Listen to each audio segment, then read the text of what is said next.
Boa noite a todos, sejam bem-vindos à nossa reunião mensal de uro-oncologia. É um prazer tê-los aqui conosco. Hoje a gente tem um apoio do pessoal da Janssen. O Ailton está aqui, eu estou vendo a carinha dele. A Janssen é uma grande parceira nossa.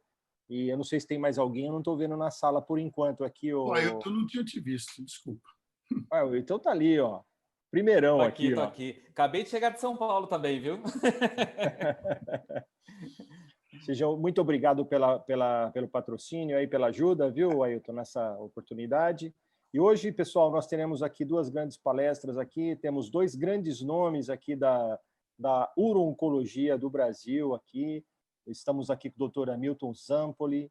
O Dr. Hamilton é uma pessoa muito importante na América Latina, aí, um grande urologista com grande experiência em cirurgia uro-oncológica, vai falar para a gente mais adiante aí sobre a sua aula, viu, Hamilton? Você vai participar da reunião aqui com a gente, viu, Hamilton? E o Tobias Engel também, que é um grande parceiro nosso de Poços de Caldas, do grupo do Cobel, que vai falar sobre revisão sistemática e meta-análise. Nós temos o pessoal também da Proton, o doutor Alexandre, acho que deve estar um pouquinho atrasado, mas que vai trazer algumas informações, um estudo sobre o PIRADS e o câncer de próstata. Então, queria dar início à reunião, que eu sei que o Tobias já pediu para mim aí para começar a falar. Hamilton, nós vamos ter esses números aí, mas o Tobias é nota 10, ele vai traduzir tudo para a gente aqui. O que o uro-oncologista precisa saber, Tobias? Tobias, seja mais uma vez bem-vindo aqui à nossa reunião de uro-oncologia. Você é conhecido de todos sabem que você é oncologista e tem uma formação muito grande de revisão sistemática e vai falar para a gente sobre isso, revisão sistemática e meta-análise. Tobias, tem a palavra. Boa noite. Pessoal, deixa eu só pedir para todo mundo. Vez. Eu só pedir para todo mundo fechar o microfone para não atrapalhar o Tobias. E depois a gente vai fazer um apanhado no finalzinho aí, alguma pergunta para ele a gente faz no final, né, Tobias? Obrigado, Tobias. Desculpa aí. Fica à vontade, tá? Imagina. Pessoal, boa noite. Um prazer estar mais uma vez falando esse assunto que poucos gostam, na verdade, né? O Wagner e o Bira daqui a pouco já estão dando aula já, né? Já estão especialistas. Mas como o Wagner disse, eu vou tentar fazer, do ponto de vista prático, né, do dia a dia nosso, pelo menos uma leitura com crítica de uma revisão sistemática e de uma meta-análise. Né? Então, o Wagner já me apresentou, sou oncologista clínico. Deixa eu começar aqui. Estou em Poços de Caldas aqui. Deu uma chuvinha, já esfriou. Por que a gente fala tanto de revisão sistemática? Né? Para tentar diminuir a quantidade de viés quando a gente está falando de algum assunto, de algum determinado tema. E aqui eu trouxe esse exemplo, um exemplo que a gente sempre cita, que foi um editorial, né, do Lancet.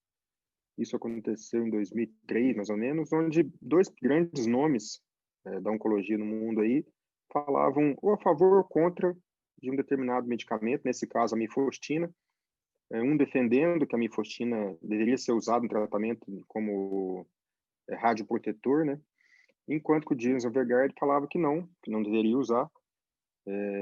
E a gente fala, muito provavelmente, cada um defendendo seus interesses, suas crenças, né? O David Brizel, que era quem falava positivo, a favor da mifostina, foi uma das pessoas que ajudou no desenvolvimento da molécula. E a gente sabe que quando a gente participa de algum estudo no desenvolvimento da molécula, a gente acaba apaixonando pela droga, né? Você quer que ela funcione, e quando você vai falar, fazer alguma revisão, citar, a gente acaba fazendo a citação seletiva, talvez às vezes até inconsciente, né? Favorável àquele medicamento. Eu falo que essa paixão que a gente tem que tentar evitar quando a gente está falando de medicina baseada em evidência, né? Número, né? Sempre sem paixão. Uma pincelada rápida no tipo de revisão que a gente tem a revisão da literatura, essa que a gente mais comum, né? Eu vou falar sobre câncer de próstata, vou fazer uma revisão narrativa, que é a grande maioria, cita aqui a opinião do autor na grande maioria das vezes, né? Não cita a metodologia de seleção, não descreve isso, a gente vai ver daqui a pouco a revisão sistemática é muito sistemática mesmo com relação a isso. Ela é útil para familiarizar com a patologia, ver prevalência, ver fisiopatologia, mas nunca deve embasar a conduta clínica. Diferente da revisão sistemática, onde a gente sempre vai estar falando da metodologia, né? Ela usa a metodologia sempre como base. e ela descreve de uma forma bem explícita como que você selecionou aqueles artigos que entraram na sua revisão, né, os trabalhos que entraram na sua revisão. E isso permite o leitor avaliar as possíveis tendências, os vieses, tudo, e essa sim deve ser usada, orientar a gente com relação à conduta clínica. Então, de forma assim, rápida, né, comparando revisão sistemática com revisão narrativa, a questão ela é precisa, né, a gente usa o acrônimo do PICO, paciente, intervenção, comparação e desfecho, enquanto que a revisão narrativa ela é ampla, né, não precisa necessariamente respeitar nada com relação à pergunta que a gente faz ou com a questão. A busca na literatura, uma é metódica, mundial, a outra pode ser seletiva. Os critérios de inclusão em uma são bem definidos, então consegue fazer baseado em unidade de medida, né, como quilo para peso, a gente põe nível de evidência na hora que faz a conclusão aqui na revisão sistemática, enquanto que na outra é uma opinião, normalmente uma opinião de especialista. E a revisão sistemática permite a gente fazer a síntese, que é o que a gente fala depois, que é a meta-análise, né? Nada mais é do que uma síntese numérica, que é a matemática mesmo, a média ponderada dos resultados que nós encontramos, enquanto que a revisão narrativa a gente não consegue fazer uma síntese matemática.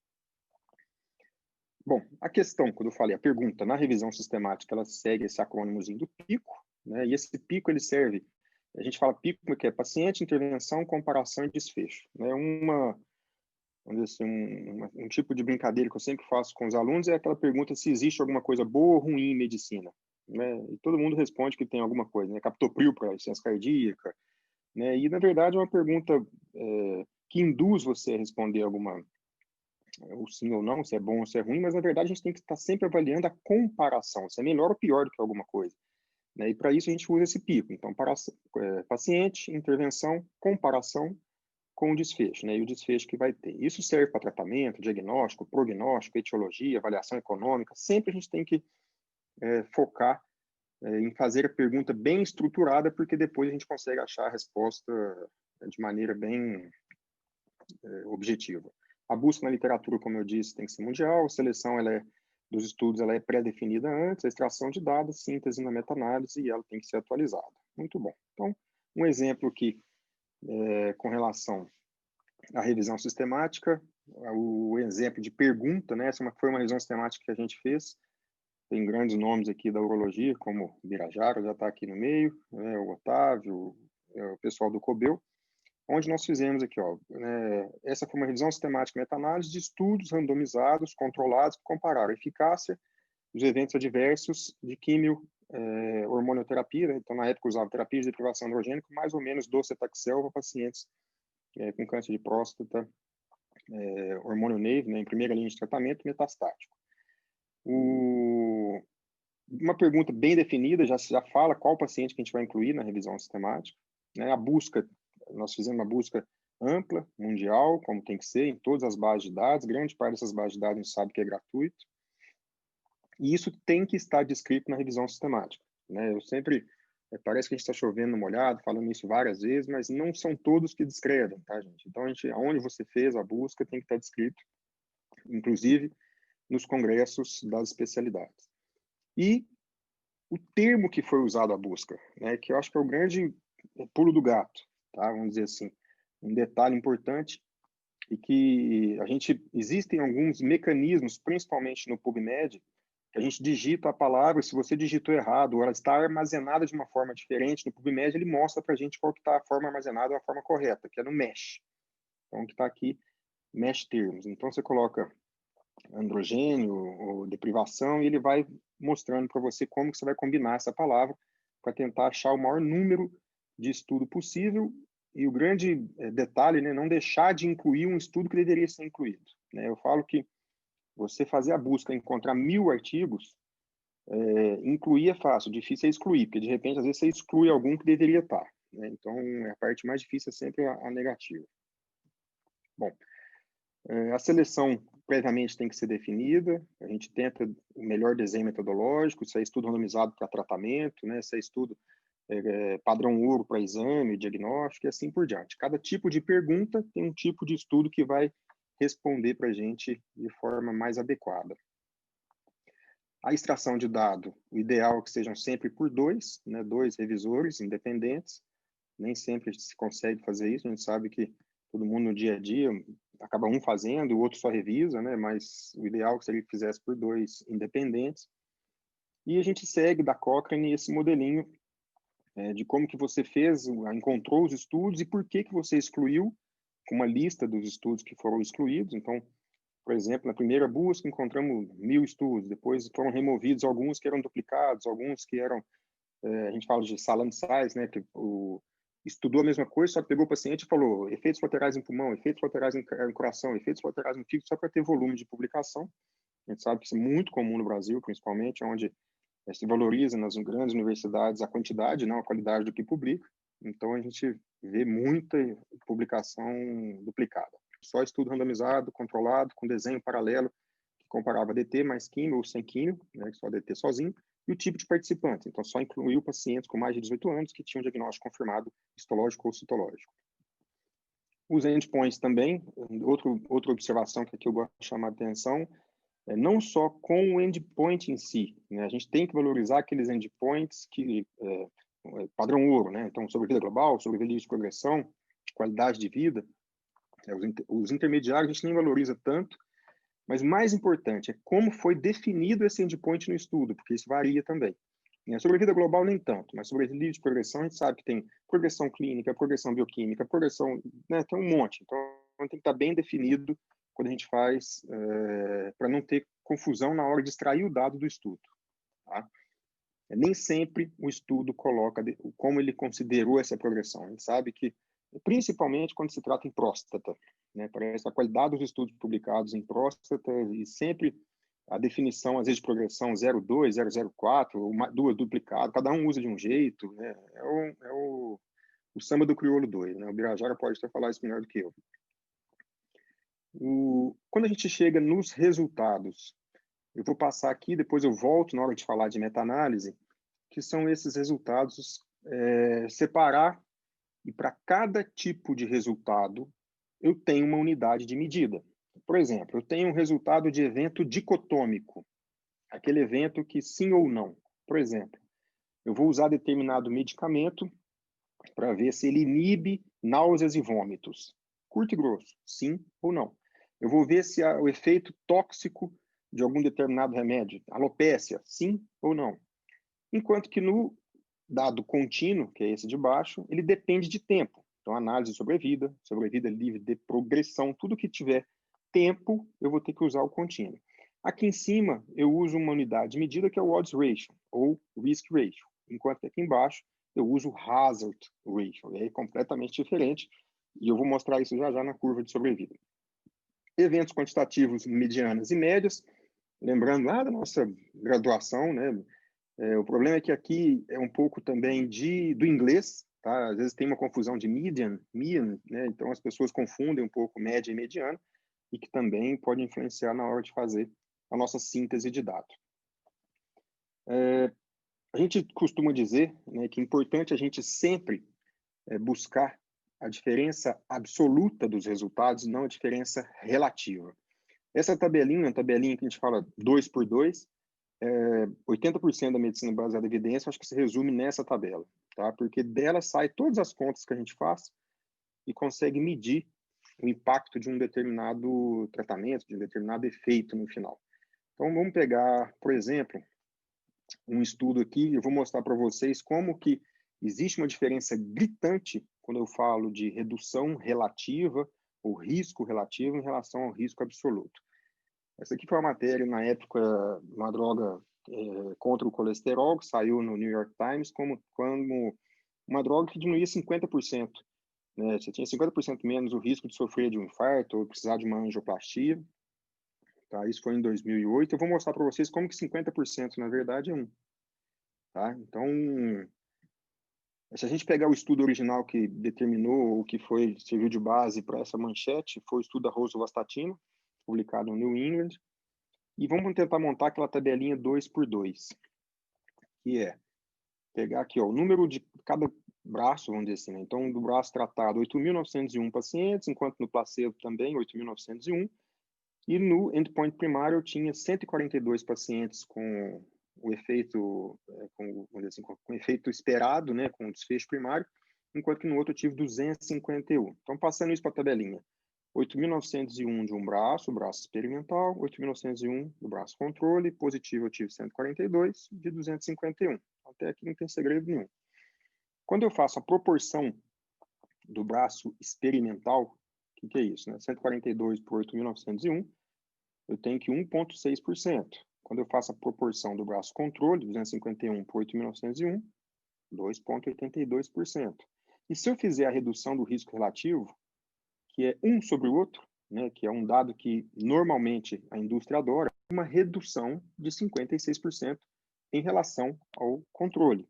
Só que na hora que a gente faz a redução absoluta, que é simplesmente um menos o outro, 1,22%. É esse dado que realmente interessa.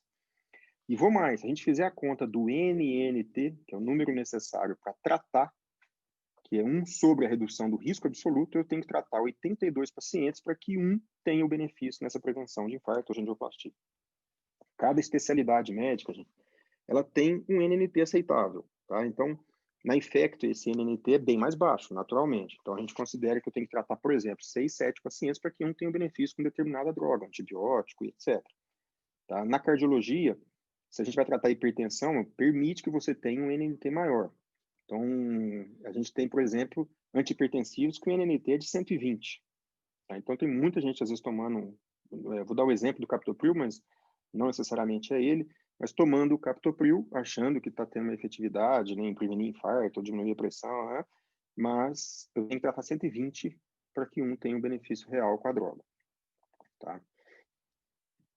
Bom, quando eu falei lá atrás de evento que depende do tempo, evento contínuo, que aplica, né, tudo que ocorre a tempo, melhor para a sobrevida de progressão, eu falei que a medida é o hazard ratio, né? E o que é isso? Então, é aquele intervalo que a gente olha entre as curvas, tá? Opa, perdão, deixa eu voltar aqui um pouquinho.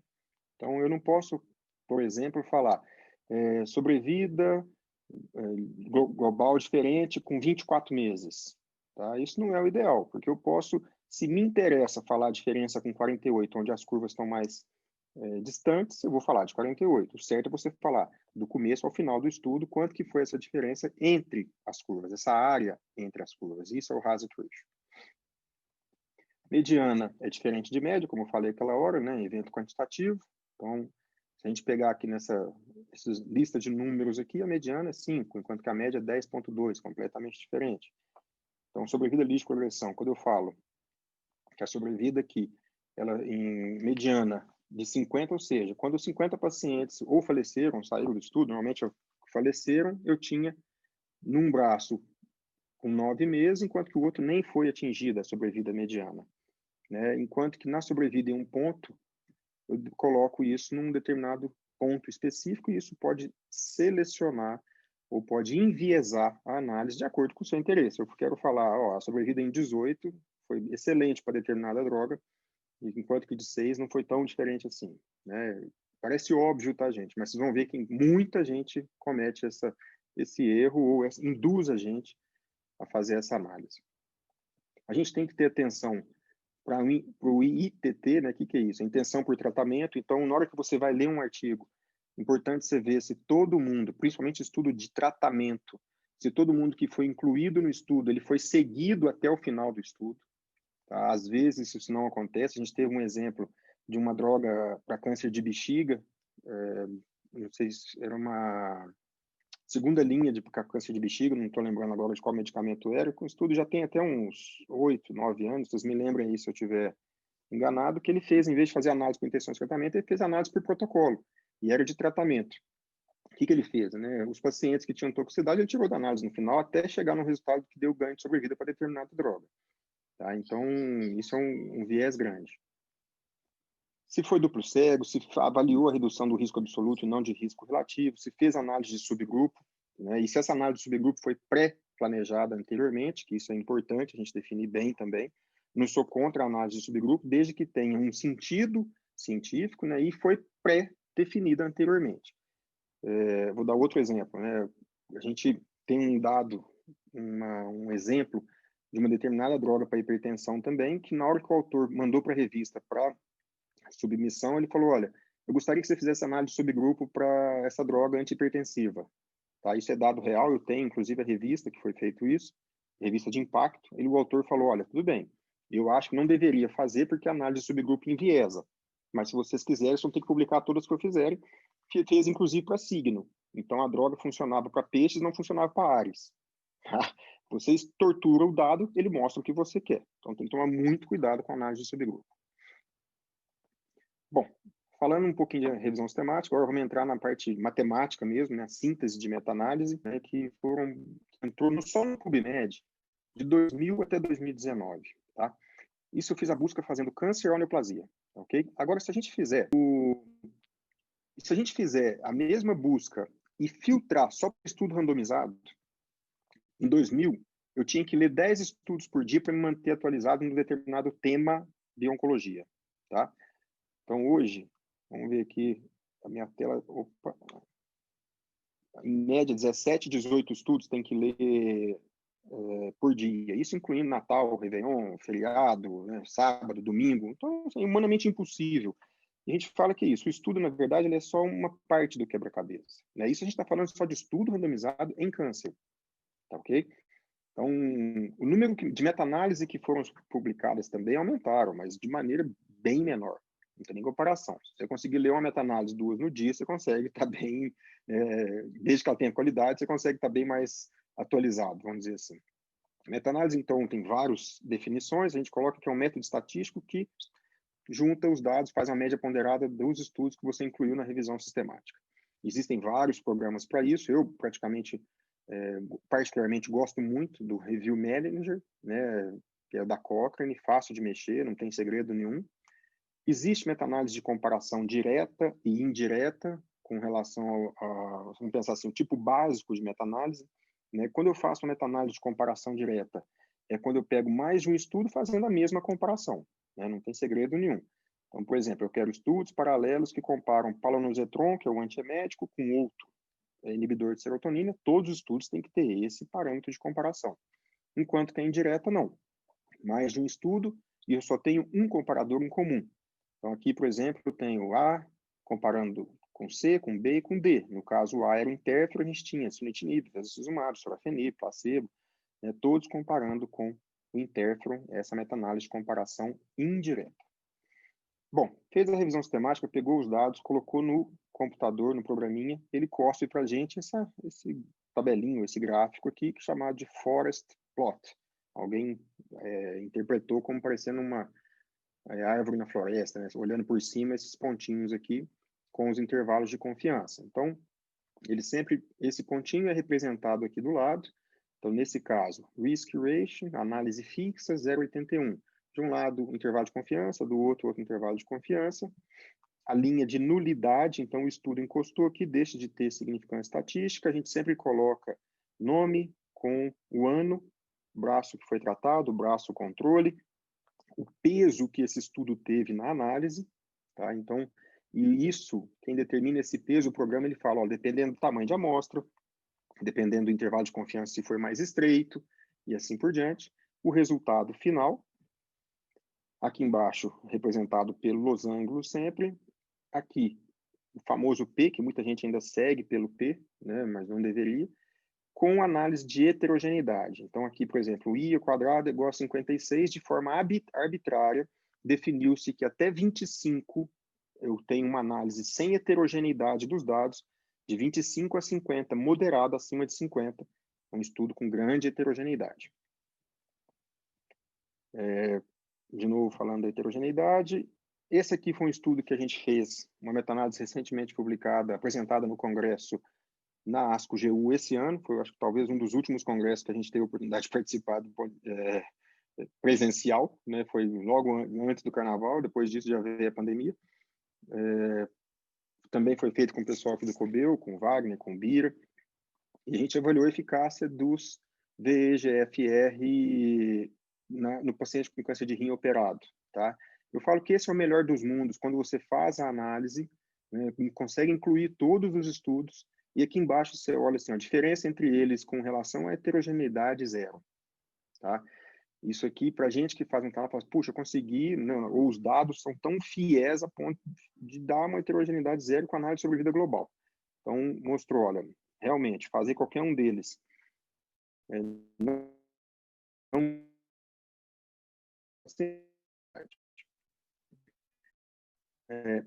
uma análise que o próprio programa de computador ele mostra para a gente, que é análise de viés de publicação, que é o funnel plot, né? De novo, ele acusou que a internet está instável. Está dando para acompanhar? Tá, cortou de novo, mas está dando sim. Tranquilo, Tá vamos bom. lá. O que é esse funnel plot, né? Se algum estudo que você incluiu na meta-análise, ele saiu dessa árvorezinha, saiu daqui de dentro, né, da área da árvorezinha, ele te sugere que esse estudo pode ser um causador de viés e pode estar contribuindo caso tenha tido uma heterogeneidade na sua análise de meta-análise. Por que a gente faz isso, né, do ponto de vista prático? Vamos supor que a gente voltar naquele estudo aqui, né, nessa meta-análise, e deu uma heterogeneidade e um determinado estudo foi responsável. Você olhando aqui, você fala assim, poxa, tá fácil, foi esse aqui provavelmente que deu, porque, né, o que está mais fugindo da nossa média aqui. Eu vou lá, ele acusa aqui, às vezes ele sai desse triângulo, dessa pirâmide, né, e você faz análise tirando ele e coloca isso na publicação. Fala, olha, deu uma heterogeneidade provavelmente por causa desse estudo, que ele foi menor a amostragem, com intervalo de confiança mais largo, incluiu pacientes diferentes e tal. E isso você agrega valor no seu trabalho, vamos dizer assim, fazer uma análise exploratória, o porquê de ter dado heterogeneidade, ok? Com relação ao tipo de dado, eu disse dicotômico e contínuo, então dicotômico curto e grosso, sim ou não, contínuo inclui tempo. Esse aqui é uma meta-análise que a gente fez sobre palonosetron, que é um antiemético para prevenir a quimioterapia, né, o náusea e vômitos induzido por quimioterapia. Foi palonosetron comparado com outros inibidores da recaptação de serotonina. Então, aqui a gente colocou grupo tratado, grupo controle. Como é dicotômico, eu disse no começo que tem que ser risk ratio ou odds ratio. Beleza, tá ok. Efeito fixo, mostrou resultado no final, maravilha. Quando eu falo de dado contínuo, eu tenho que usar, então, hazard ratio, e o que mostra para a gente, ou o que interessa, é essa área da curva. Estou repetindo, porque daqui a pouco vocês vão ver que tem meta-análise publicada fazendo vamos dizer, algumas vieses aí. Aqui foi uma meta-análise também que nós fizemos de intermitente versus contínua deprivação androgênica para câncer de próstata, metastático, né? A revisão sistemática meta-análise que o Pompeu, o Rodolfo, o Bira também estão aqui, o pessoal do Cobel. Como foi dado contínuo, eu queria mostrar se tinha diferença ou não com relação à sobrevida, então usei hazard ratio, fixo, mostra o resultado no final com a heterogeneidade de 27%. O fixo, eu não falei, vou falar daqui a pouco, mas é quando a gente faz uma análise aqui e eu considero que os estudos são muito parecidos. Quando dá heterogeneidade aqui embaixo, eu tenho que fazer uma análise não pelo modelo fixo, mas pelo modelo randômico. Tudo isso, gente, a gente aperta o botãozinho no computador, no programa, faz análise para a gente, fixo, randômico, tá? E quando eu tenho heterogeneidade, eu tenho que fazer análise randômica. Qual que é a diferença? A randômica, perdão, passou mais de um, a randômica ela leva em consideração a heterogeneidade na hora que faz a análise lá embaixo. Na análise final, ela considera a heterogeneidade na conta. Então, ela faz o inverso da variância. E isso faz com que o resultado ele fique mais, vamos dizer assim, complacente, né? Então, observa aqui, por exemplo, o efeito fixo dessa revisão sistemática que nós fizemos de radioterapia adjuvante. Também foi publicado esse ano, apresentado na ASCO-GU. Eu fiz hazard ratio, porque eu queria falar de sobrevida livre de progressão bioquímica. Deu uma heterogeneidade grande, 85%, se vocês olharem aqui embaixo. Fiz a análise, vocês vão ver que é o mesmo forest plot, ó, só que com efeito agora randômico. Olha a diferença do losango aqui embaixo. Eu vou voltar um só para a gente... Olha só, como que um está mais... Né, e o outro ele fica achatadinho. Quando ele considera, ele coloca a heterogeneidade na conta, ele fala, olha, quase, vamos dizer assim, que encosta na linha de nulidade aqui embaixo. Tá? Então, deu heterogeneidade, observar se o autor fez a análise randômica aqui em cima. Tá bom? Foi uma forma de falar assim, olha, bateu na trave ou deu quase diferença estatística, mas deu heterogeneidade, faz o modo randômico para ver se na hora que fizer ele encosta na linha de nulidade. Se tortura o dado, a gente sabe que mostra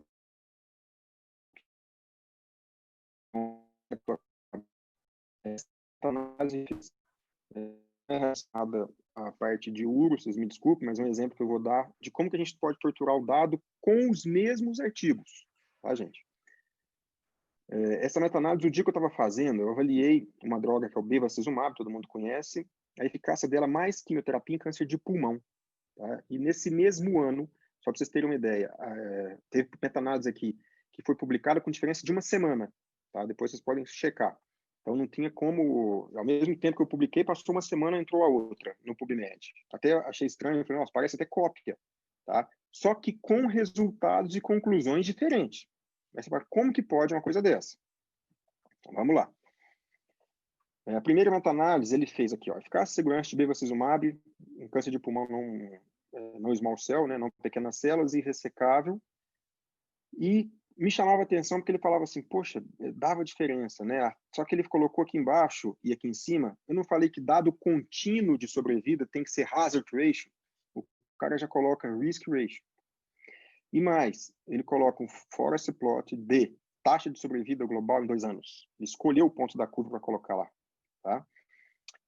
E aí você pega o estudo original que né, o cara foi lá e falou assim, 2 anos me parece interessante. Era um trabalho financiado para a indústria. Eu falo que a gente tem o patrocínio, mas a gente desce a lenha sem dó, né? Aqui é totalmente idôneo, viu, Wagner? Então ele escolheu onde interessava. Então ele escolheu o ponto que interessava e fez a análise dessa forma. A outra meta-análise também me chamava atenção, porque já de uma forma melhor, vocês vão ver que ele falou análise sobre a vida, colocou hazard ratio, deu uma heterogeneidadezinha, ele colocou randômico aqui, passou raspando, 0,79.099, mais um encostava na linha de nulidade. Aí você fui ver, caramba, onde que tá? Eu falo que na hora que a gente vai ler um artigo, a gente tem que ler como se fosse comprar um carro velho. Alguma pegadinha tem. Onde que tá a pegadinha isso aqui? Porque não bate. 0,99, a minha não tinha dado diferença nenhuma. Ele incluiu diferentes doses do medicamento na mesma análise. Tá? E quando a gente faz análise separada, ela deu 0,81, ela encostou na linha de nulidade. Tá? Com heterogeneidade e fazendo o modelo fixo. Se a gente faz o modelo randômico, aí que ela ultrapassa a linha. Então, vai a 1,07. Tá ok? Então, é um exemplo que eu acho que ilustra bastante, né? São 3 meta-análises com os mesmos estudos e cada um conduzindo para onde queria, vamos dizer assim, né? Da forma que queria. E chegando no resultado que queria, né? Ok? Pessoal, mais uma vez, obrigado aí, Wagner. Tobias, muito bom. Toda vez que eu assisto sua aula aqui, ó, eu queria ter você aqui do lado da gente para tirar todas as minhas dúvidas, sempre que aparecer uma revisão sistemática, porque você dá dicas aqui que são impressionantes, viu? Comparar 3 meta-análises é um negócio impressionante. Mas, ó, eu vou te fazer uma pergunta só, que o Hamilton já está aqui do lado. Me fala uma coisa, uma revisão sistemática que saiu essa semana, que foi enviado no nosso grupo do Cobel, até o Marco Sadiq mandou para a gente, da análise de 3 drogas para tumor não metastático resistente à castração. Perfeito. A gente sabe que só tem 3 trabalhos. Como é que a pessoa faz uma revisão sistemática disso sabendo que tem 3 trabalhos? Está certo fazer isso, Tobias? Só me explica isso. Até fazer com 3 trabalhos não está errado. Tá? Eu já vi meta-análise com 2, inclusive. Tá? Isso não está errado. O que gera o viés nessa meta-análise específico é o viés da meta-análise de comparação indireta que está virando moda. Quando você não tem estudo comparando diretamente, eles fazem a comparação indireta. E a comparação indireta, primeiro que pouquíssimas pessoas no mundo sabem fazer. Pouquíssimas. Tá? Conto no dedo de uma mão no Brasil quem faz. E a gente sabe que ela não tem o poder de uma meta-análise de comparação direta e é mais sujeita a vieses. Tá?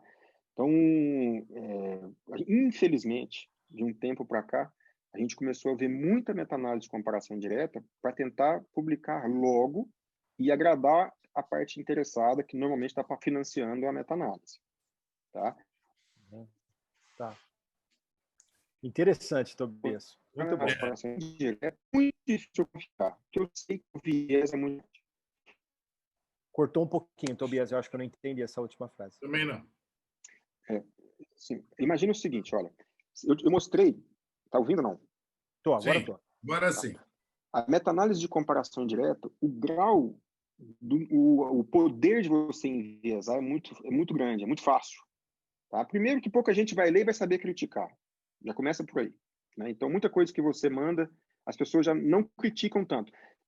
Vamos fazer o seguinte, meta-análise de comparação direta, que é o que a gente mais faz. Quantas pessoas sabem criticar? Vamos falar no nosso meio. Né? Pouquíssimas. Pouquíssimas. Você imagina indireto que pouca gente sabe fazer. E ela, você tortura o dado de acordo com a sua intenção ainda. Mas você acha, você falou, a análise de comparação indireta dos dados indiretos, ela deveria ser feita? Você disse que pode ser feita, são poucas pessoas que têm condição para isso, mas deve ser feito? Eu, particularmente, acho que não. Também acho Tá? que... Mas, porque assim, se você usa isso para tomar decisão com uma base muito fraca, é igual a história assim, eu acho que estúdio fase 2, por exemplo, não deveria jamais ser usado para tomar conduta, mas a gente vê um monte, não é verdade? Então, como é caro fazer fase 3, é demorado, eu não tenho evidência de comparação direta, Eu acho a que ciência participando engole do o que fase 2, tem. em algumas situações extremas, assim, sabe? Eu acho que doenças que você não tem muita opção, talvez seja o que tem, né? Agora, quando não tem um head-to-head trial, você querer inferir dados de estudos separados, mesmo que tenham desenhos muito parecidos, né? Mas você querer comparar esses estudos, fica complicado você avaliar com esse critério. E são poucas as pessoas que conseguem enxergar e ler com essa sua visão tão crítica, que eu acho bárbara. Eu estou aqui, aprendi muito, ainda adorei vir aqui sobre. Acho que eu vou embora já, porque eu não preciso. Mas eu acho que é muito difícil a gente ler isso com essa crítica toda. E eu lembro que tinha lá no HC um sujeito da medicina que fazia da medicina baseada em evidência, e ele comentava isso. Se você for ler realmente, com uma análise muito crítica, de cada 100 trabalhos você vai acreditar em 3, porque dos outros você vai achar um monte de lixo. Né? É só procurar que está lá. Né?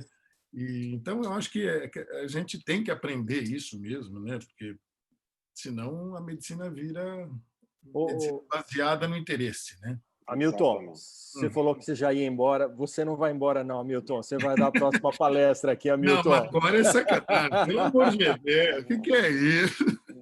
Depois dessa do Tobias, eu estou aqui babando. Eu falo assim, eu consegui, pelo menos, mostrar um pouquinho a Hamilton, Wagner, Bira, todo mundo que está assistindo, como numa meta-análise de comparação direta, a gente tem viés que não acaba mais. Né? Tem heterogeneidade, tem efeito randômico, tem efeito risco ratio ao invés de hazard ratio, o cara coloca doses diferentes. Então, isso é uma comparação direta. Né? A quantidade de tortura que eu consegui fazer só na comparação direta. Na indireta, a gente daria uma aula só disso. Né? Então, como que você confia? É muito complicado mesmo. Tenso, né? Ok. Tobias, muito obrigado. Você será chamado novas vezes aqui, inúmeras vezes para a gente aprender e esse conhecimento ficar na nossa mente, que eu acho que é muito importante. Muito obrigado pela sua disponibilidade. Eu sei que você mudou todo o seu esquema aí para estar aqui hoje com a gente, viu? Muito obrigado, Tobias. Imagina. O Dr. Hamilton todo mundo conhece, ele é doutor pela USP, ele é chefe da divisão de urologia do Instituto do Câncer, Dr. Arnaldo Vieira de Carvalho, e ele é o homem do dinheiro lá na Cal, é um dos caras responsáveis aí por esse brilho que foi a Cal, né, Hamilton? Então, foi bom, né? Foi muito bom, viu? E hoje o Hamilton não vai falar sobre Cal, né? Ele vai falar para a gente sobre um assunto muito importante para a urologia, que é o PET-CT com PSMA no câncer de próstata. Então, a gente tem muito que aprender e muito que atualizar, né, Hamilton? Então, vamos lá, Hamilton. Esteja à vontade. Muito obrigado. Eu que agradeço, Wagner, Bira, uma gentileza enorme desse convite. Eu fico muito honrado e feliz de estar aqui com vocês hoje. A minha ideia é passar um pouquinho do PET e PSMA. Eu sou meio fã desse negócio. Eu acho que o PET está ensinando algumas coisas, pelo menos para mim, em relação a câncer de próstata, que eu andei vendo que a gente talvez não imaginava. Essas são minhas declarações de conflito, que não tem nada a ver com o tema de hoje.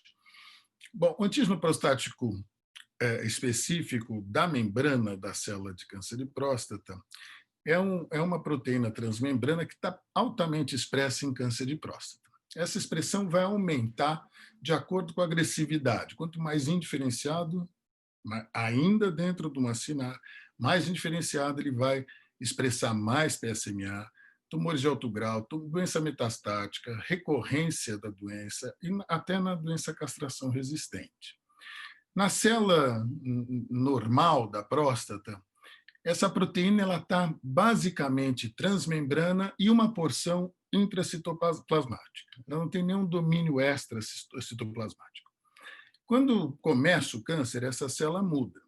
Então, você, além desse domínio transmembrana, você tem uma porção intracitoplasmática e uma grande porção extracitoplasmática ou extracelular. E é justamente essa porção extracelular que oferece os domínios que são colocados como alvo para todos os ligantes que você queira usar para o PET de PSMA. Né? Esses ligantes podem ser vários, podem ser diagnósticos ou terapêuticos, qualquer coisa que você queira, você vai carregar para este domínio extracelular. Quando você incorpora ali nessa ligação chave-fechadura desse ligante com o domínio extracelular, o que você está mandando através do ligante vai percorrer a proteína transmembrana, entra dentro do citoplasma, é liberada dentro da célula e vai demonstrar o seu efeito. Para efeitos de imagem, que é o que a gente está falando inicialmente, né, do PET, de PSMA, foram descritos aí macromoléculas, que são basicamente anticorpos monoclonais, e moléculas menores, que são melhores, né? São peptídeos porque eles correm melhor pela transmembrana, eles se dissolvem mais ou dispersam mais dentro do citoplasma e liberam o que você quiser levar. Então, aqui no caso, eu estou colocando... Opa, o que aconteceu aqui? Aqui eu estou colocando, nesses ligantes, eu estou colocando o que eu queria levar. Vamos imaginar que aqui é o galho. Né, o galho 68. Então, eu associei o galho 68 ou a esse anticorpo monoclonal, ou a esse peptídeo que vai se ligar à porção extracelular, e aí ele vai entrar dentro da célula. Bom, quais são os ligantes que a gente mais usa e quais são os isótopos que a gente está usando mais? O fluoreto 18 e o galho 68 são os que mais se utilizam. O fluoreto 18 tem algumas vantagens. Primeiro que ele tem uma longa-vida, uma meia-vida mais longa, 110 minutos, contra 1 hora, mais ou menos, do galho. Né? Ele é obtido através de ciclotron, ou seja, é muito fácil obter e mais viável economicamente, ele é mais barato. Quanto à imagem, talvez não tenha grande ganho. Agora, o galho 68 ele é mais caro porque você tem que ter o gerador na instituição onde você vai fazer o exame. Né? É caro, não é ciclotron, é outro tipo de gerador, e você só consegue produzir material suficiente para 3 exames por dia, com uma meia-vida de 68 minutos, que mais para frente a gente vai ver se isso tem algum impacto ruim. O PSMA ele não é específico de próstata. A gente viu que na próstata normal ele existe, mas ele não tem aquela porção extracelular, portanto ele não é alvo para nada. Mas ele também não é específico de próstata. Né? Ele é expresso em tecido normal, e eu gostaria de chamar a atenção, sobretudo nas glândulas salivares, que é importante porque isso pode dar algumas confusões, sobretudo lá para frente em endorradioterapia. Mas também mucosa duodenal, túbulo contorcido proximal do rim, epidídimo, ovário, astrócito e células neuroendócrinas. Não é só de cripta colônica, várias células neuroendócrinas podem produzir. E algumas neoplasias, como tumor de bexiga, de pâncreas, de rim, de pulmão e de cólon.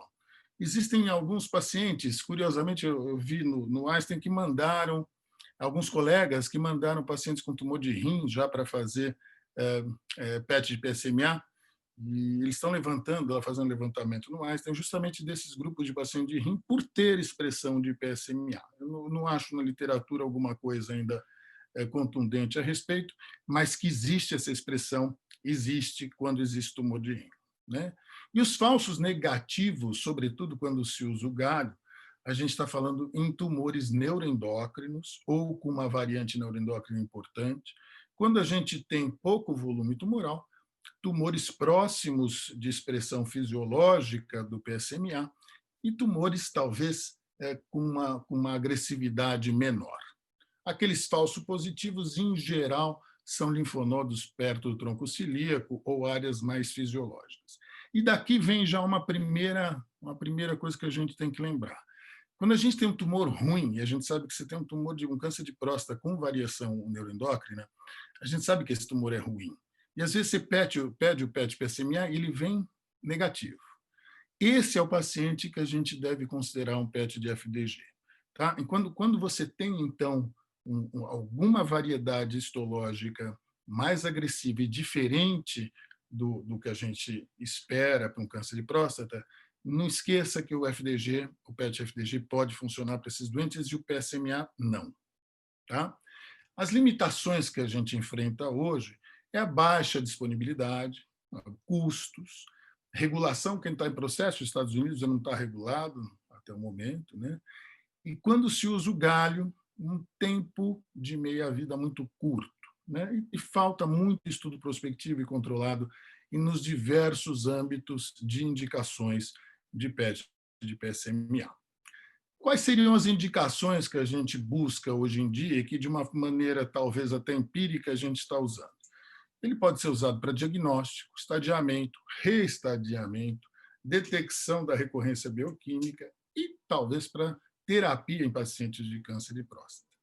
A primeira mensagem que veio com PET-PSMA foi na recorrência bioquímica, porque a gente sabia que tinha que tratar o paciente no momento ideal, você não pode esperar o PSA subir muito, e, lamentavelmente, os exames que a gente tem não eram suficientemente acurados para oferecer um diagnóstico contundente quando você tem um escape bioquímico depois de uma prostatectomia radical ou de radioterapia. Isso se expandiu e a gente tem utilizado um pouco mais no estadiamento de doenças de alto risco e alguns pacientes de risco intermediário desfavorável, mas começam a surgir também novas opções de utilização do PET-PSMA como um guia para biópsia de próstata, para avaliação do tumor primário e, eventualmente, para terapias focais. Em relação à biópsia dirigida pelo PET-PSMA. Esse estudo foi publicado agora no European esse ano, em maio. Ele mostra o seguinte, são todas casuísticas muito pequenas, né, com PET-PSMA, então a gente tem que olhar todos esses estudos com muito cuidado. Ainda bem que o Tobias foi embora, que senão eu já ia matar tudo que eu estou apresentando, porque a casuística é muito ruim. Mas a verdade é que esse estudo avaliou pacientes que tinham um toque retal não suspeito, mas o PSA não parava de subir, a relação baixa, então altamente suspeito para câncer de próstata. Esses pacientes fizeram 2 biópsias prévias, a segunda, pelo menos, dirigida por ressonância, que vieram negativas, né? Aí se aplicou, então, o PET-PSMA e se direcionou a biópsia para o local que o PET demonstrou suspeito. E se confirmou em 36% desses pacientes, foi confirmado histologicamente o câncer nessa proporção. ISUP1, 8 pacientes de 64, 2 e 3, 13, 2 e 4 e 5. E a acurácia do PET-PSMA nesse cenário vai a 81% quando o SUV ultrapassa 5,4. Inicialmente, a gente imaginava que, como o SUV mede a atividade biológica da célula, ele é importante no PET de FDG, que está vendo o metabolismo de glicose. Quando a gente foi incorporado o PET-PSMA não está vendo o metabolismo, ele está vendo a presença da expressão daquela proteína. Então, não se imaginava ou se acreditava que o SUV não era importante para aquele paciente. Se existia a captação, não importa o SUV. Hoje a gente sabe que essa captação maior é importante porque a expressão é maior. Não existe maior atividade metabólica, mas existe uma expressão maior e isso pode impactar até em terapêutica futura. Uma outra situação de indicação é na recorrência bioquímica. Como eu disse, essa foi a primeira indicação, lá para 2015, do câncer de próstata recorrente após uma falha do tratamento local. São 3 parâmetros que ele pode ser avaliado: PSA, velocidade de PSA, densidade ou tempo de duplicação de PSA. sempre utilizando galho aqui, né? E a acurácia demonstrou que no PSA de 0,2 a meio, você tem 58%, chegando a 97% para um PSA acima de 2. Lembra que a acurácia é a somatória, a estatística de sensibilidade e especificidade? Quer dizer, parece que é um exame bastante diferente do que a gente estava acostumado, e neste cenário nós não tínhamos absolutamente nada, né? Nada que tivesse uma acurácia próxima disso, né? Então, ele é capaz de, nessas condições, identificar metástases linfonodais 30 vezes mais do que a ressonância ou a tomografia. Ele é capaz de encontrar essas metástases também linfonodais adicionais a exames iniciais em pelo menos 4 vezes mais do que a tomografia ou ressonância. Mas isso se repete também para metástases ósseas ou conjunções, metástase linfonodal mais óssea. Ele talvez perca um pouquinho, mas aí em doenças extremamente avançadas, que ele tem metástases pulmonares, hepáticas, a tomografia acha também. Mas aí não é exatamente esse paciente que a gente discute quando a gente está usando essa metodologia. A gente está buscando, basicamente, um doente oligometastático que talvez tenha outras oportunidades de tratamento. Quando a gente avalia, por exemplo, a sensibilidade, especificidade e acurácia da cintilografia óssea, você vê que a possibilidade de ele dar algum resultado real, conclusivo, é menos que 5% se o PSA for abaixo de 7%. Isso acontece basicamente com a tomografia também, 11% a 14% com PSA abaixo de 7%. Quer dizer, o exame não é bom, né? A sensibilidade da ressonância para linfonodos pélvicos é quando o linfonodo está acima de 8 milímetros. Não é o exame ideal. Ela é um pouco melhor do que a tomografia para ver linfonodo pélvico, né? Mas 8 milímetros já é um linfonodo, é considerado acima de 6 um linfonodo suspeito, né, na pelve, no menor eixo, mas 8 parece um pouco demais. Então, quando a gente comparava, alguns estudos, temos pelo menos, eu selecionei aqui meia dúzia de estudos comparando o PET de colina nesse cenário, mostrando que ele claramente é melhor do que os outros exames antecedentes em diferentes níveis de PSA, na dependência de tempo de duplicação de PSA, na velocidade de PSA, e tudo isso vai melhorando a acurácia do PET de colina, levando a uma mudança, quando você aplica o PET de colina, uma mudança na sua proposta terapêutica em até 48% dos pacientes. Mas quando você compara, sempre números muito pequenos, né? Muito cuidado para avaliar esses números pequenos, mas quando você compara aqui pacientes em recorrência bioquímica usando PET-PSMA com PET de colina, numa mediana de PSA de 2,8, a detecção que o PET de PSMA oferece é 67% superior ao PET de colina. E você consegue, com isso, mudar a sua conduta em 2 a cada 3 pacientes. Quando você vai propor uma linfadenectomia de resgate para um paciente teoricamente oligometastático, a sensibilidade do PET de PSMA é superior a qualquer outro exame, com uma acurácia de 91,2 comparado a 82 do PET de colina. Ou seja, se você tem disponibilidade dos dois, se pode oferecer, não perca tempo com o PET de colina, faça o de PSMA. Ele é bom para ver linfonodo, ele é bom para ver metástase óssea, ele é bom para ver recorrência local. Então, esse é um exemplo que só para ilustrar, como eu disse no início, que eu tenho aprendido algumas coisas. Esse foi um paciente que eu aprendi, por isso que eu quis comentá-lo. Esse é um paciente que eu operei alguns anos atrás. Ele tinha uma biópsia 3+4. Eu operei com uma linfadenectomia reduzidinha, só porque ia fazer. Na verdade, era para a fonte pagadora dele. E ele veio com um PT3A, com Gleason 4+4, margem positiva, embora com essa situação ele mantinha um PSA de 0,08. E eu fiz radioterapia adjuvante, PSA normal, tá? Inferior a 0,0.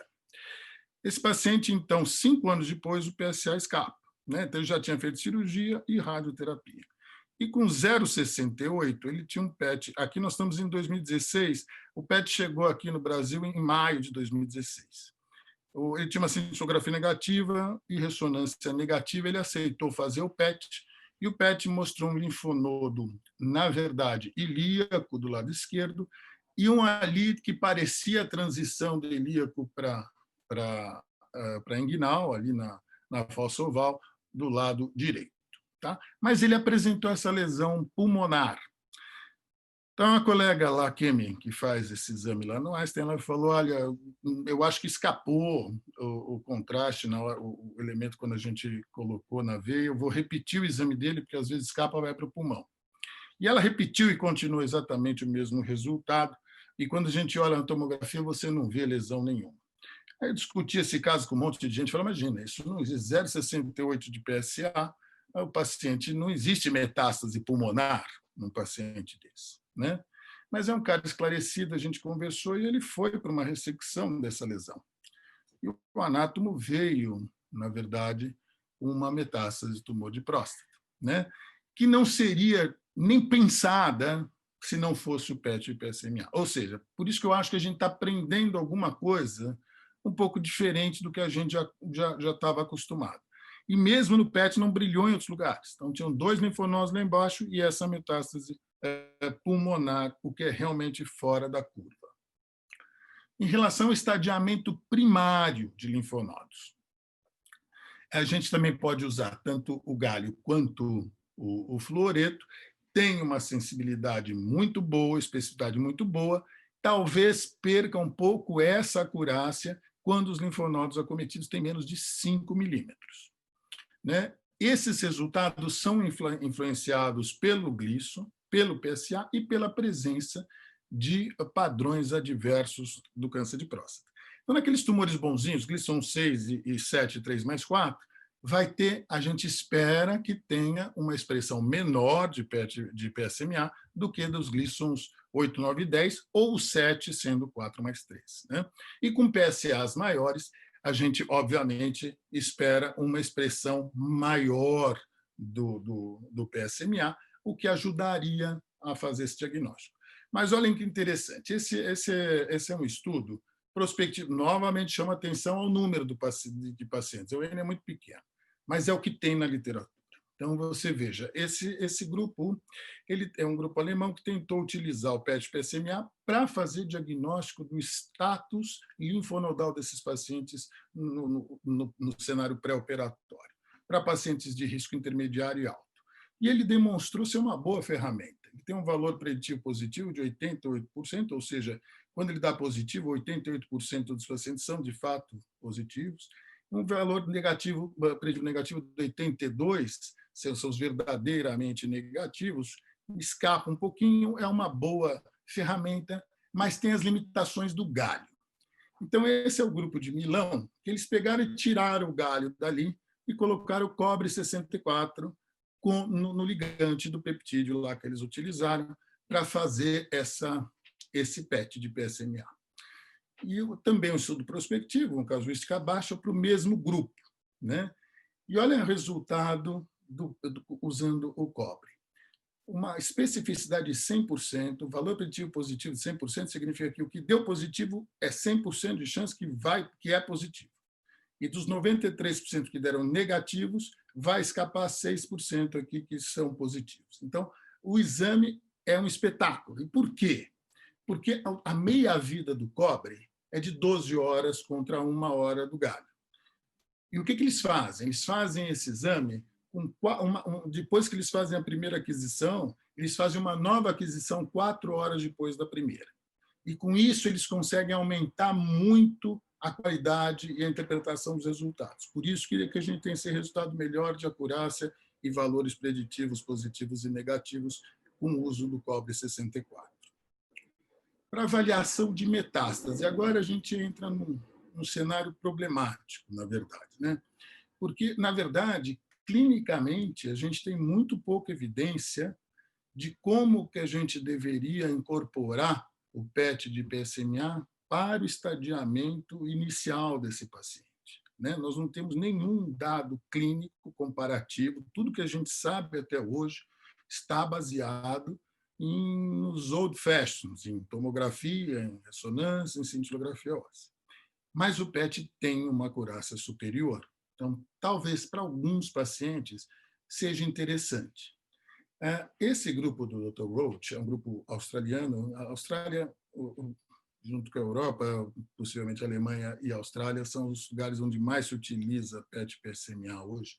Então, ele tentou avaliar como que isso modificaria a sua vida e os diagnósticos quando você faz diagnóstico no estadiamento inicial de pacientes de risco intermediário e alto, né? E ele observou que você mudaria a sua conduta em 25% dos pacientes se você aplicar o PET-PSMA no estadiamento inicial. E no total, no geral, em todos os estadios da doença, 51% dos pacientes você tem a tendência a mudar a sua conduta. Tendência por quê? Porque a gente não tem um dado prospectivo dizendo que se você mudar essa conduta baseada no PSMA, vai ter algum impacto clínico para esse paciente. Mas, de qualquer forma, vejam só, quando a gente olha no estadiamento da doença primária, chega, em média, 21% a detecção da patologia, chega a 26%. Quando a gente olha para linfonodo, é 25%. Doença local, você muda em 14% dos pacientes e 6% dos pacientes vão ter doença metastática. PET de PSMA em doença resistente à castração não metastática. Então, esse é um estudo também multicêntrico. Vários países da Europa, mais a Austrália, pegaram a população do Spartan, né, do estudo Spartan, que utilizava palutamida nesse cenário resistente à castração não metastático. A gente nunca acreditou que existia, de fato, essa população, né? Mas o estudo foi desenhado corretamente, assim como o Prosper e o Aramis foram desenhados corretamente, utilizando a tecnologia de estadiamento disponível, né? Tomografia, sensografia e ressonância. Quando você pega essa população e aplica o PET, você vai ver que de todos os pacientes, 98% deles eram metastáticos ou oligometastáticos, de fato. E daquele grupo, que é o grupo de alto risco considerado nos 3 trials, que tem um tempo de duplicação de PSA menor que 10 meses, 97% dos pacientes eram metastáticos e 100% dos pacientes com Gleason acima de 8. Isso não quer dizer que a gente deveria mudar a conduta, né? Porque aqueles dados dos 3 estudos são muito robustos, mostrando que as drogas têm um papel importante, acreditando que ele seja não metastático ou oligometastático, a gente pode chamar como quiser, mas o fato é que a droga teve um impacto significativo para esses doentes. Mas o PET muda o diagnóstico desses doentes, né? Então, o nosso dilema hoje é como definir o paciente M1, né? A gente deve usar o PET para definir esses pacientes, uma vez que a gente sabe que ele é superior à cintilografia, à tomografia e à ressonância, e a gente sabe que ele vai, no mínimo, mudar em 21% a nossa pauta terapêutica com os nossos pacientes. Mas, na verdade, o impacto clínico que a gente tem baseado nessas alterações, na utilização do PET-PSMA, ainda é absolutamente incerto, né? E pode ser só uma questão de tempo, mas hoje a gente não tem dado suficiente para isso. Porque todas as evidências que nós temos até o momento para tratar essas doenças, sejam M0 ou M1, são das formas anteriores de diagnóstico por imagem, não exames funcionais como o PET. E o nosso dilema é, se eu considerar M0, né, num paciente que deu M1 no PET, e eu resolver tratar como M0, então, para que eu pedi o PET? Né? Então, esse é um dilema. E se eu resolver entender que aquela imagem do PET é de fato M1 e eu deveria tratar como M1, eu tenho evidência científica que me permita falar para o meu paciente, olha, a melhor coisa que você tem que fazer é isso, porque sua doença é metastática. Onde está escrito isso? Não temos. Então, é uma coisa que a gente tem que tomar cuidado, e isso vem desse fenômeno de Will Rogers, né? Will Rogers era um cômico americano dos anos 20, e ele era de Oklahoma City, e ele dizia isso, que quando os Okies, né, os habitantes lá de Oklahoma, saíam e se mudavam para a Califórnia, o nível de inteligência aumentava nos dois estados. Isso era uma citação que ele falava sempre e se tornou tão perspicaz, ou aparentemente perspicaz e inteligente, que isso hoje, esse fenômeno de Rogers, é aplicado à oncologia. E é justamente nesse cenário. É quando você aplica uma nova metodologia que não está descrita previamente, e você tem dois grupos onde você, por causa dessa nova tecnologia, você muda esses grupos e o resultado dos dois grupos melhora, né? Como a inteligência aqui. Então, é mais ou menos como se no meu grupo à esquerda eu tenho aqui as bolinhas brancas são os verdadeiramente negativos para metástases e os amarelinhos são os oligometastáticos. E do lado direito, os vermelhinhos são todos metastáticos, baseados em tomografia e sensografia. Quando eu aplico o PET, eu estou fazendo isso daqui. Eu estou mudando, eu estou selecionando aqueles que eram oligometastáticos e esses caras estão sendo colocados no grupo francamente metastático. O que eu estou fazendo? Eu estou melhorando os dois. Porque do lado de cá ficou só os verdadeiramente não metastáticos, que a gente espera uma evolução melhor, e aqui, no grupo metastático, nós entramos com pacientes oligometastáticos e dilui esse grupo, e, portanto, a expectativa de evolução desse paciente é melhor também. Então, a gente tem que ter cuidado com novas tecnologias para incorporar de cara e consumir direto esse resultado. Quais são as perspectivas futuras de PET-PSMA? Uma das interessantes é como cirurgia radioguiada, sobretudo em linfadenectomia de resgate. Esse é um estudo interessante, publicado no British, utilizando o índio 111 no lugar do galho, né, em pacientes candidatos a fazer linfadenectomia de resgate. Então, eles aplicaram o índio, que ele, além de marcar no PET, ele também é radioativo e pode ser encontrado com gama probe transoperatório, operaram os pacientes usando gama probe e eles conseguiram, de 31 pacientes que eles operaram, que tinham uma mediana de PSA de 1,3 apenas, né, na recidiva, e de 31 pacientes que eles operaram, 30 eles conseguiram recuperar esses linfonodos corretamente e zerar o PSA dos pacientes. Então, parece que isso ajuda. Aqui no Einstein, o Gustavo fez um estudo interessante também, casuística baixa, mas ele usou esses pacientes do Gustavo foram pacientes que eles propuseram linfadenectomia de resgate depois de prostatectomia, o PSA estava alto, fizeram o PET, não conseguiram achar o linfonodo, operaram o paciente com cirurgia aberta, o paciente voltou, o PET continuava positivo no mesmo lugar, e o PSA seguia em elevação. Aí eles pegaram e marcaram, fizeram um novo PET e marcaram aquele linfonodo marcado no PET com carvão coloidal associado ao lipiodol, né? O lipiodol é só para que ele não disperse o carvão, e com isso eles fazem, eles tatuam o linfonodo suspeito e depois fizeram linfadenectomia robótica nesse paciente, então já era a segunda linfadenectomia de resgate. Esses pacientes tiveram um resultado de um PSA de menos de 0,04 depois da ressecção correta dessas lesões. A gente sabe que essas lesões, às vezes, não estão no linfonodo, mas estão na gordura em volta. Então, às vezes, você tira linfonodo e continua brilhando o PET. Então, a linfadenectomia de resgate ela tem que ser ampla mesmo, mas é muito fácil você perder a área que está dando positiva no PET. E eu acho que é importante a gente ter algum método, então isso é só uma provocação para a gente saber que um método que nos ajude a direcionar a nossa linfadenectomia deve ser bem-vindo. Na doença primária, como que a gente deve usar o PET-PSMA? Talvez seja muito útil em pacientes de alto risco. Eu tenho usado em todos os meus pacientes de alto risco, eu estadio já com PET-PSMA e tenho mudado muito a minha conduta e eu vejo o resultado anatomopatológico confirmando que é o que eu tinha que ter sido feito. Para os pacientes de baixo grau, obviamente, não tem nenhum sentido a expressão, a gente já não faz de estadiamento à distância no paciente de baixo risco, mas com PSMA realmente não teria sentido, né?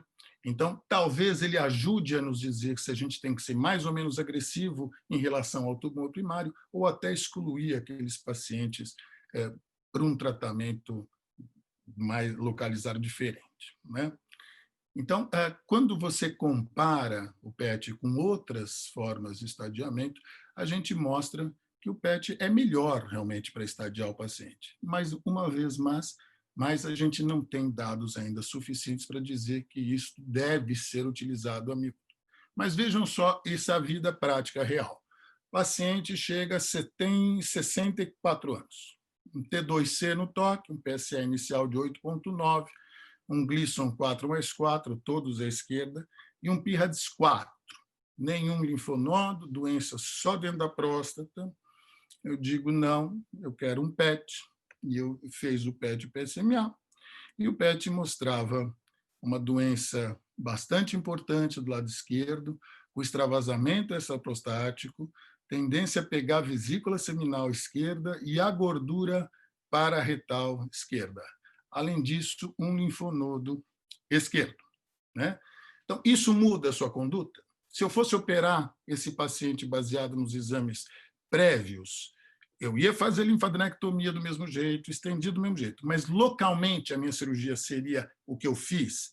Eu fiz uma cirurgia completamente agressiva. Eu ressequei a próstata inteira sem preservação de absolutamente nada, ressequei toda a gordura pararetal que ficou grudada na próstata, e o reto ficou esqueletizado, limpo lá embaixo. Então, a cirurgia foi muito mais agressiva do que eu faria por um Gleason 8 com PIRADS 4.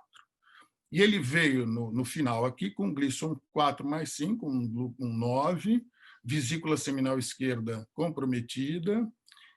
Ele veio com extensão extraprostática multifocal até 1,5 centímetros de extensão, mesmo com essa, mas, apesar disso, dentro de uma ressecção grande. 33 linfonodos ressecados, 1 positivo, sem ruptura capsular, um PT3B-PN1. Esse paciente foi operado aqui em novembro de 2018. Nós estamos, como ele fez o primeiro PSA e estava zerado, eu discuti com ele a possibilidade de fazer adjuvância ou não, baseado em evidência.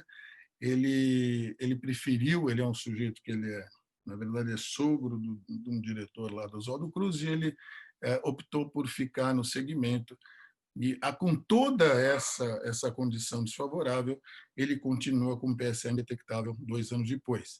Então, não estou dizendo que isto é a regra, mas estou dizendo que isto possivelmente mudou o prognóstico do paciente baseado no PSA. Em relação a guiar terapia focal, a gente sabe que a ressonância é excelente para fazer biópsia. Mas, se você pretende fazer terapêutica focal, coisa que é outra discussão, que não cabe aqui, mas o PET-PSMA consegue ver a extensão local maior do que seria, teoricamente, aquilo que eles advogam como lesão index. Então, ele consegue ver a verdadeira extensão daquela lesão index de uma forma que a ressonância não consegue. E pode guiar esses pacientes para que não só faça a terapêutica ablativa, como também faça o monitoramento. Porque o monitoramento seguindo, seja a radiofrequência, laser ou crioablação, a gente vê que é muito conflitante o resultado nas formas de segmento utilizadas naturalmente para esses pacientes, ultrassom e ressonância. Então, a gente vê que o paciente pode ser utilizada o PET-PSMA para segmento, com resultados melhores para a detecção de doenças que estão residuais ou recorrentes, especialmente porque o PET-PSMA não é afetado pelas alterações locais ocasionadas pela HIFU ou pela crioablação, coisa que afeta o resultado da ressonância. E, finalmente, a gente vai falar um pouco de teranóstico, né? Endorradioterapia. Teranóstico é essa junção de um exame diagnóstico que pode também ser utilizado como terapêutica. E, então, aquele desenho anterior, a gente tem aqui o elemento, o fármaco radioluminescente que a gente usa para detecção no exame. A gente remove esses fármacos daqui e, no lugar, eu coloco um elemento radioativo, né? E esse elemento radioativo vai entrar lá dentro da célula e mata a célula. Essa é a ideia, né? Aqui é um estudo que foi publicado no passado, no European, utilizando o lutécio. O lutécio é a bombinha de emissor de radiação beta, ou seja, é um beta-emissor, portanto, ele penetra mais no tecido. Lembrar que a gente tem muita metástase óssea, um beta vai penetrar na medula óssea, pode naturalmente não ser uma ideia das melhores entrar tanto na medula com radiação, mas foi o primeiro, ainda é utilizado. E vejam só, num paciente politratado, esses pacientes já fizeram tudo o que podia, estão indo para casa para morrer, né? E esses pacientes estão tendo uma média de 10 meses de sobrevida global usando o lutécio PSMA, né? Está sendo realizado atualmente, isso foi publicado na ASCO esse ano, um estudo prospectivo comparando pacientes que fizeram uma terapia hormonal, como enzalutamida ou abiraterona, falharam, a doença progrediu, foi para docetaxel, progrediu, ao invés de ir para a cabase, que seria naturalmente a terceira linha, para esses pacientes estão sendo randomizados para cabazitaxel e lutécio, né? E a gente tem alguns resultados preliminares mostrando que, em relação à resposta de PSA, o lutécio PSMA oferece o dobro de resposta que o cabazitaxel. Se isso vai ter algum impacto clínico, a gente vai ter que esperar o estudo ser concluído. Isso é uma análise interina, a gente tem que esperar ver a conclusão do estudo. Mas tem um estudo fase 2, de um grupo alemão, associado ao grupo também da Austrália, que é um fase 2, pacientes estão progredindo após todos os tipos de tratamento possível, né? Receberam 4 ciclos de lutécio.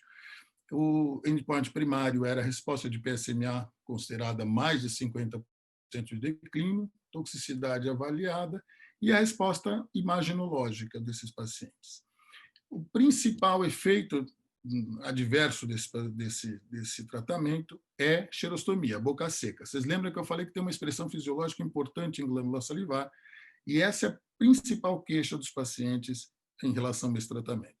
Mas 57% dos pacientes tiveram um declínio importante de PSA, uma resposta objetiva nas metástases de 82% e uma melhora clínica de dor, especialmente em 37% dos pacientes.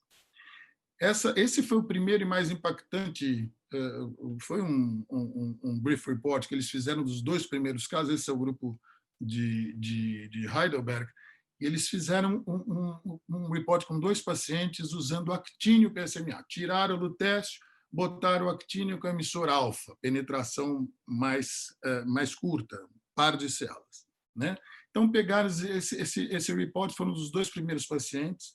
Vejam aqui os pacientes politratados, né? Tudo, não existe mais, até a extramustina que os caras já tinham feito, então, tudo, né? Então, esse é o primeiro paciente que foi mandado para casa, então, depois dessa condição, super scan, PSA de 2.920, depois de 3, isso nós estamos aqui em dezembro de 2014, 3 sessões, 3 doses de actínio, estamos 6 meses, 7 meses depois, PSA já em 0, sem metástase, e mais uma de consolidação, um PSA indetectável em nenhuma metástase. Quer dizer, você fala, mas isso é um report. Não existe isso em oncologia, né? Não existe uma história dessa, não tem antecedente da gente ver alguma coisa assim em câncer de próstata, nunca existiu, né? Se isso vai funcionar ou não sabemos ainda. Mas que a gente nunca viu um paciente nessas condições, que chegou no limite do que podia fazer, com tudo que podia ser feito, chegar a um PSA indetectável com remissão completa, é demais. Esse é o segundo paciente, esse tinha mais metástase visceral, também esse já tinha feito lutécio, não respondeu bem, progrediu com lutécio, foi para o actínio e teve a mesma resposta. Ou seja, em 1 ano esse paciente negativou o PSA e sumiram todas as metástases, né? E esse grupo mesmo, esse publicou mais recentemente, no final de 2018, ele publicou a continuidade desses pacientes, né? Eles já tinham incorporado 40 pacientes nessas condições, né? E o follow-up deles mostrando que 10% dos pacientes descontinuaram por causa da boca seca. Quer dizer, mesmo com resultados tão impactantes, você vê o impacto que é a boca seca, né? Realmente atrapalha muito a vida do paciente. mas 87% de resposta de PSA, tempo de duração média de resposta de 9 meses, mas 16% dos pacientes tiveram uma resposta completa, persistente, por mais de 2 anos. Paciente politratado. E a primeira causa de descontinuidade é a xerostomia, né? Então, baseado no que a gente está falando, hoje o PET-PSMA talvez tenha a recorrência bioquímica como definitiva, é o melhor diagnóstico por imagem disponível. Possivelmente é uma boa opção para estadiamento de paciente de alto risco, doenças de alto risco e risco intermediário desfavorável. Para tratar doença metastática, eu acho que a gente ainda tem que tomar alguns cuidados, mas eu acho que, à medida que a literatura vai mostrando alguma coisa mais robusta de benefício clínico, possivelmente isso vai ser incorporado na nossa vida. Eu acredito que sim, não tenho muita dúvida que isso acontecerá. E, em relação ao diagnóstico, ainda é experimental, mas é bastante animador. E, com isso, eu gostaria de agradecer pela paciência de vocês. Muito obrigado, Bira, obrigado ao Wagner, foi um prazer. Hamilton, muito obrigado, parabéns pela apresentação. Acho que você abrangeu de forma fantástica o tema, o assunto, esclarecedor, viu? Muito bom, parabéns. Eu acho que você mostrou uns casos que são significantes e algumas dúvidas que nós temos, né? Como será no futuro. Muitas coisas atuais que a gente até sabe de utilização do PET-CT com PSMA, mas muitas dúvidas aí no futuro. Pessoal, a gente acho que tem alguns minutinhos. O Alexandre me mandou uma mensagem que ele não vai poder participar, então acho que a gente tem aqui uns 2, 3 minutinhos. Se alguém quiser fazer alguma pergunta para o Hamilton, fiquem à vontade. Deixa eu fazer uma pergunta para o Hamilton. Hamilton, o seguinte, a gente sabe que toda técnica que vem, ela vem assim, ela vem com foco, depois ela se expande e depois ela dá uma comprimida e fica num setor intermediário. Isso acontece tudo, bracterapia foi isso, tudo quanto nova técnica, seja terapêutica ou diagnóstica. Ela chegou para a gente saber aquela dúvida da recidiva bioquímica, que era o ponto-chave, né? Que a gente não tinha, que a cintilografia mostra negativa, nós sabíamos os dados, assim, eu lembro dos dados que eram publicados pela John Hopkins, que um dos trabalhos antigos, talvez de 10 anos atrás, mostrava que a cintilografia é só positiva depois, no pós-operatório, só depois de PSA de 40. Então, nós ficávamos naquela situação de limbo, sem saber o que fazer, enquanto o PSA subia e você não via metástase. Muito bem. Agora, a gente vê com o PET-PSMA, ele modificou completamente, mas tem um dilema aí, um conôndromo, que é assim: qual é o momento que você pede o PET-PSA? O paciente operou, e aí você vê o PSA subindo, ele vai para 0,2, 0,3, e você sabe que nesse momento, até 0,5, a acurácia não é nenhuma maravilha, 40%, 35% e tal. Aí você pode pedir e ver negativo. E o paciente começa a ficar meio, bom, doutor, eu tenho ou não tenho? E você não sabe o que responder para ele. Então, a pergunta que eu te faço é o seguinte: imagine que você não tem 2, 3 PSAs para pedir para o paciente nessa recidiva. Você sabe que a acurácia dele é baixa até meio. E você sabe que melhora à medida que chegar no 1. Mas você fala, pô, se eu chegar no 1, eu estou perdendo uma chance de tratá-lo até curar, ou radioterapia. Como é que você faz esse paciente? Aquele que está subindo o PSA pós-cirurgia. Então, esse é um dilema mesmo, né, Bira? Eu acho que é difícil para a gente entender, mas eu tento... a minha tendência é fazer o precoce, fazer o mais rápido possível. Mas eu tento discutir muito claramente com o paciente. Falo, o negócio é o seguinte: o paciente está muito ansioso, o cara está com 0,3 de PSA, 0,4, você chegando, beirando 0,5, fala, o negócio é o seguinte: nós temos um exame que tem uma chance de que cara coroa. Metade pode acertar, metade não vai acertar nada. O exame é caro, o exame tem uma disponibilidade aqui que poucos centros vão fazer, mas é o que talvez possa me oferecer uma coisa diferente para você. se o paciente, vamos imaginar, eu vejo 2 cenários aí. Vamos imaginar que esse paciente que eu apresentei é um paciente que eu já tinha feito cirurgia e que eu já tinha feito radioterapia. Eu não sabia mais o que fazer com esse paciente. E, para ser honesto, no final da história, depois que tirou aquela coisa do pulmão, o cara me convenceu a tirar os linfonodos, os 2 linfonodos dele, porque ele falou, já tirou o pulmão, não queria operar. E ele me convenceu totalmente off-label a história, e eu tirei, e vieram positivos, e você acredite ou não, o paciente está com 0,12 de PSA. A história é a seguinte, então, se o paciente fez uma cirurgia, teve escape pós-cirurgia, tem a chance de fazer rádio, eu acho que eu espero um pouco e, às vezes, até mando fazer a radioterapia. Se o paciente tem chance de fazer, se eu acho que eu não fiz uma linfadenectomia como deveria, e eu acho que, como esse paciente, que era um 3+4, um brigante de 2, que eu não fiz linfadenectomia, e ele recidivou, eu faço com 0,4 de PSA, e se deu positivo no linfonodo, eu vou propor linfadenectomia com todas as críticas que a gente tem com linfadenectomia de resgate. Mas, invariavelmente, a gente tem. Eu tenho agora alguns pacientes que estão nessa condição. O PSA está subindo, já está em 4 de PSA, e não tem um exame que ache nada nesse homem, né? E você não sabe o que fazer. O cara já fez cirurgia, já fez rádio, eu já vou dar hormônio. Não, o tempo de duplicação dele, PSA, está longo, então a gente não tem realmente dado. Mas a minha tendência é que, se a gente tem um exame que hoje me oferece a possibilidade de fazer um diagnóstico, ainda que 50%, num PSA, num momento que eu acho de menor volume tumoral, eu prefiro do que esperar chegar em 7 para poder começar a ter alguma coisa de ressonância, alguma coisa de tomografia, e ainda esperar muito mais para a cintilografia. Então, mas eu acho que tem que discutir para o paciente entender claramente que é muito limitante esse negócio. A gente não tem essa resposta de uma forma, olha, é com 1,5 que faz, é com 2. Não, eu prefiro fazer antes. Ok.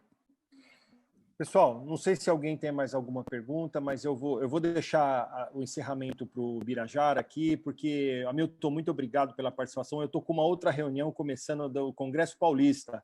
Eu espero todos vocês, quarta-feira, 6h30, começaremos o Congresso Paulista, todo online. Eu garanto que vocês vão adorar o Congresso. Nós caprichamos na programação para vocês. E muito obrigado aí, Hamilton. Bira, os encerramentos finais aí, as considerações. Eu vou fazer mais uma pergunta para o Hamilton. Então, vocês me dão licença, tá bom? Bira, Hamilton. Obrigado, Wagner. Valeu. Obrigado. Eu vou aproveitar a presença do Hamilton. A aula foi bastante esclarecedora, Hamilton. Parabéns aí sobre o voo desse assunto que você praticamente esgotou o que nós sabemos hoje. Mas eu tenho a minha experiência pessoal com PET me fez mudar o raciocínio com o câncer de próstata. Eu vou explicar por quê. Se você lembrar, antes do advento do PET-PSMA, nós tínhamos aquela ideia, bom, se você tiver uma recidiva em que o PSA sobe rapidamente no pós-operatório, menos 3, 6 meses, isso deve ser micrometástase. E se você tiver uma subida depois de 1 ano, 2 anos, isso é recidiva local. E ainda mais com margem positiva. Eu acabei com essa história. Por quê? Porque eu já vi muita coisa diferente cruzando os dados. Eu vi pacientes que têm recidiva tardia, você faz lá o PET e você encontra a meta na coluna ou numa costela, e vice-versa. Você vê um paciente que tem uma subida rápida e você faz, ou você não acha nada, ou você acha na loja. Então, eu acho que, para mim, o grande impacto que teve é eu não mais raciocinar com o que a gente raciocinava, eu mudei o raciocínio. E a gente tem visto assim, locais de meta esdrúxulos em relação ao que a gente esperava que fosse antes. Não sei se a sua experiência é essa, eu queria que você falasse um pouco em relação a isso. Eu concordo gênero, número e grau. Comentei isso quando eu falei... logo no começo, que eu me apaixonei pelo PET-PSMA, porque eu acho que ele está me ensinando uma dinâmica do câncer de próstata que a gente não conhecia. Esse paciente, um dos pacientes que eu mostrei com a metapulmonar, é um paciente que realmente, né, eu apresentei isso para discussão no HC, não sei o que, e o pessoal dá risada. Fala, não, isso não existe. Não existe. Fala, você vai tirar o pulmão do cara? Vou. Olha, se eu não tirar o pulmão, como é que eu vou saber o que é aquilo? Né? Então, vamos tirar, veio metástase. Ó, então, gente, tem que aprender que não é esse negócio. O cara está com 1,6, não tem nada no esqueleto, tem um linfonodinho que não aparece na ressonância e tem uma metástase pulmonar. Esse é aquele paciente que se opera que não dá certo. Você vai fazer o resgate lá e não dá certo, você não sabe por quê. Por quê? Porque está no pulmão, você não faz ideia que está lá. Então, eu concordo totalmente. Eu mudei completamente a minha visão sobre câncer de próstata e eu acho como entender essa disseminação. Acho que o PET está nos ajudando, está nos ensinando que o câncer de próstata é bem diferente do que a gente imaginava. Né? É exatamente o que a gente fazia. Está aqui o Tairo, que está lá trabalhando com a gente no Instituto, que foi seu aluno aí, e ele sabe, a gente tem essa discussão bastante lá no Instituto. O paciente recidivou tardiamente. Pô, o paciente lá do Instituto não pode fazer PET. Então, olha, recidivou tardiamente, vamos tentar fazer a terapia. Recidivou precocemente, pô, deve ser metástase à distância, então vamos tratar com metastático. Isso foi o que a gente fez e que talvez continue fazendo nesse cenário do SUS, porque não tem outra opção. Mas eu não acredito que isso seja mais possível. O PET, eu acredito que vai diminuir o preço. Eu acho que o galho é um fator limitador aí. Eu não acho que o galho é a melhor opção de radioisótopo para ser utilizado. Vai cair o preço, vai se tornar... E a hora que o sistema entender que um exame pode ser tão eficiente quanto 2 ou 3 exames juntos, talvez a gente tenha uma abrangência maior e talvez a gente tenha novas descobertas a respeito do PET, tanto local como localmente avançado, linfonodo e metástase à distância. É outra doença que a gente está aprendendo. Concordo.